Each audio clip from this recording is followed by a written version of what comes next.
Музыка знакома человеку с древнейших времен. Можно даже сказать, что она родилась одновременно с человеком. Сегодня очередное секретное досье поведает нам о том, какое влияние музыка оказывает на здоровье человека. Здравствуйте, мои хорошие!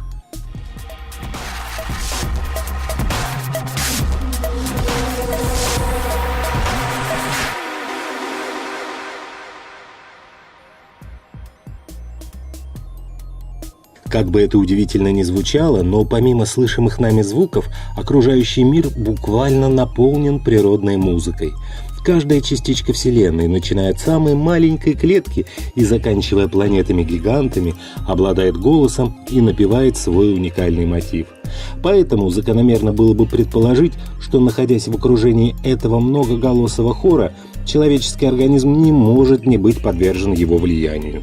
О воздействии звуков и, в частности, музыки на самочувствие стали задумываться еще в древнем мире.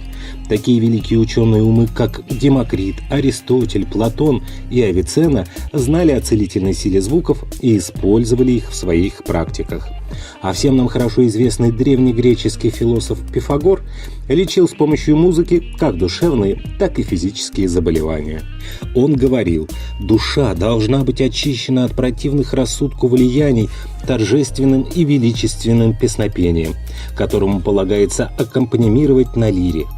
Особенно часто исцеление звуком практиковалось в восточной медицине, где в качестве целительных инструментов было принято использовать колокольчики, поющие чаши и гонг. Например, в Индии на травмированную конечность надевали тканевой мешочек, в который помещали лечебные травы и колокольчики. Считалось, что своим звоном колокольчики способствуют скорейшему заживлению. А тибетские монахи в то же самое время практиковали методику звукового массажа с использованием поющих чаш. На Руси тоже верили в целительную силу звука. Высокочастотный звон колоколов здесь издревле почитали за целебное воздействие, что уже в наше время было научно подтверждено шведским музыкально-терапевтическим обществом, которое установило, что всего за несколько секунд звуки колокола способны убить вирус гриппа и даже тифозную палочку. Помимо этого, колокольный звон способен оказывать положительное влияние на психическое и физическое здоровье человека. В России научное изучение влияния звуков на человека началось по инициативе гениального психоневролога Владимира Михайловича Бехтерева, который в 1913 году стал одним из основателей комитета по изучению музыкально-терапевтических эффектов. Тогда в ходе научных исследований было установлено, что музыка позитивно влияет на психосоматические процессы, протекающие в организме, и способствует мобилизации его внутренних резервов.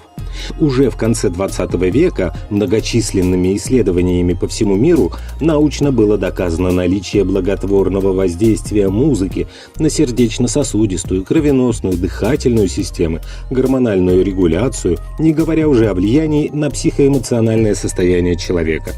В наши дни музыкотерапия стала отдельной областью медицины, методики которой достаточно широко применяются практически во всех странах мира.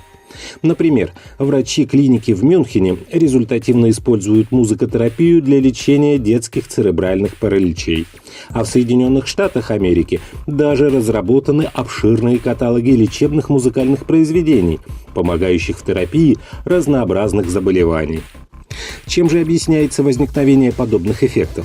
В медицине традиционно принято считать, что музыка, а именно акустические волны, влияют на высшую нервную систему человека через орган слуха, на виброрецепторы, расположенные в коже, и непосредственно на внутренние органы.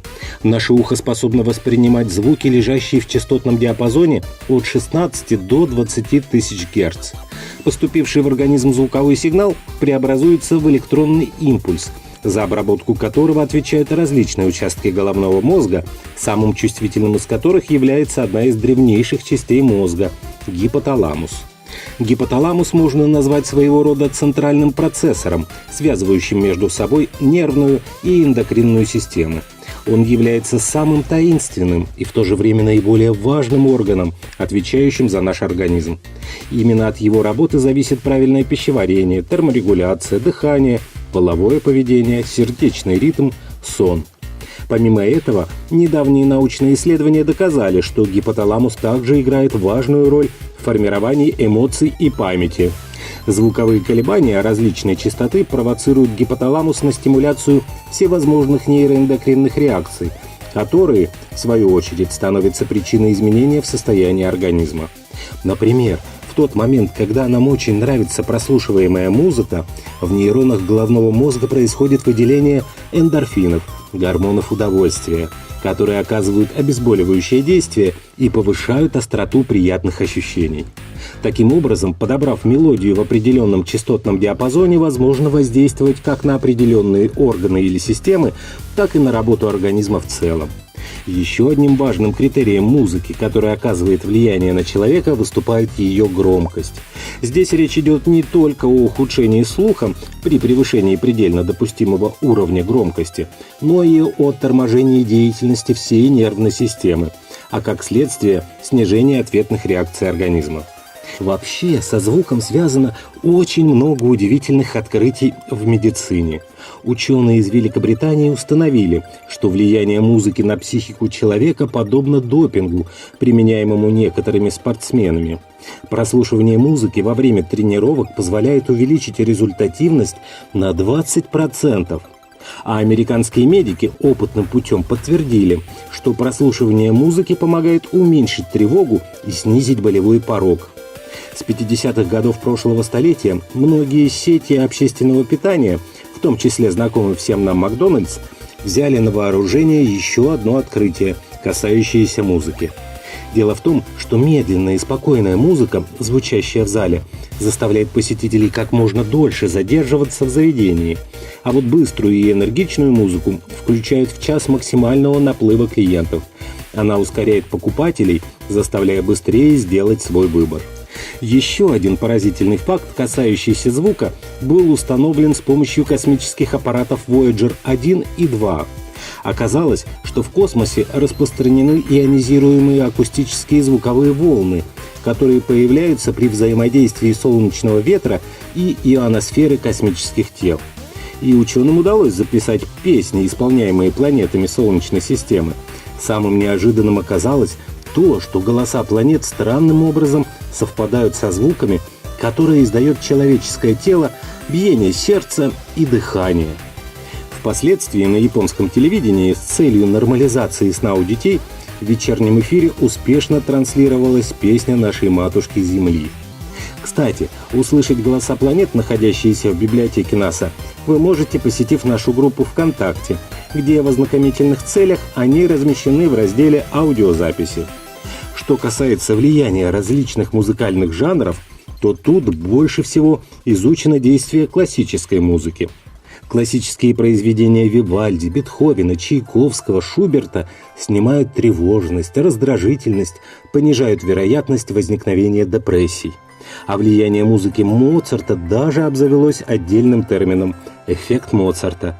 Он заключается в повышении умственных способностей, в том числе коэффициента интеллектуальности IQ, который после 10-минутного прослушивания произведения автора повышается в среднем на 8-9 единиц. С приступом мигрени поможет справиться полонез Огинского, избавиться от бессонницы пьесы Чайковского и Грига.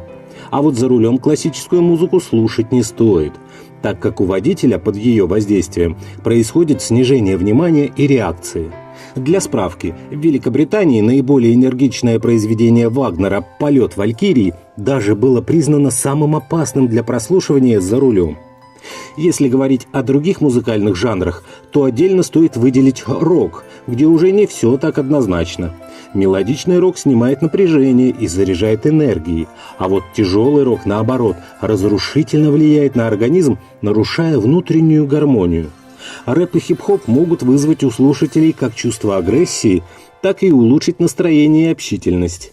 Блюз благотворно влияет на эмоции, успокаивает, понижает раздражительность и помогает избавиться от депрессии, не в пример джазу, который способен вывести человека из состояния равновесия. Современная клубная музыка зачастую понижает способность к обучению, негативно влияет на интеллект и может послужить причиной повышенной раздражительности. А вот у любителей народных произведений и фолка музыка поддерживает общий эмоциональный тонус и дарит веселое и радостное настроение. Говоря о влиянии звуков и музыки в целом, нельзя не упомянуть и о том, что музыка, играемая на разных музыкальных инструментах, также отличается воздействием на здоровье. К примеру, звуковые вибрации, производимые духовыми инструментами, положительно влияют на дыхательную и кровеносную систему. Мелодии, сыгранные на фортепиано, оказывают целебное воздействие на мочеполовую систему и психику в целом, а звуки струнных укрепляют здоровье нашего сердца. Особое внимание хочется уделить достаточно молодому, но тем не менее наиболее таинственному инструменту под названием ханг, который появился в 2000 году и впитал в себя лучшие черты различных перкуссионных инструментов со всего мира. Те, кому посчастливилось услышать живой голос ханга, описывают довольно необычные ощущения и чувства, вызванные им. Как бы парадоксально это ни звучало, но музыка этого современного инструмента сродни чему-то древнему и первозданному. Она расслабляет и приносит заряд бодрости, заставляет окунуться внутрь себя и в то же время растворяет в окружающем мире. Можно сказать, что зачастую музыка ханга носит медитативный характер. К большому сожалению, серьезных научных исследований в отношении этого космического инструмента пока не проводилось. Однако можно с уверенностью констатировать, что его звучание вызывает глубокое релаксирующее воздействие и настраивает наше сознание на возвышенные переживания и размышления о смысле жизни. Благодаря вибрациям, передающимся от этого инструмента телу человека, можно предположить, что физиологический эффект ханга очень близок к эффекту от таких ударных инструментов, как барабаны, бубен, колокольчики, прослушивание которых стимулирует работу печени, сердца и кровеносной системы в целом. А закончить сегодняшний выпуск будет логично словами из известной песни советских времен. Нам песня строить и жить помогает. Она как друг и зовет, и ведет. И тот, кто с песней по жизни шагает, тот никогда и нигде не пропадет. А на этом на сегодня все. Не болейте. Ставьте пальчики вверх, подписывайтесь на канал «Доктор по соседству» и, конечно, не забывайте заходить в наши паблики в социальных сетях ВКонтакте и Одноклассники, где каждый день мы делимся с вами самыми полезными новостями из мира здоровья и медицины. Здоровья вам!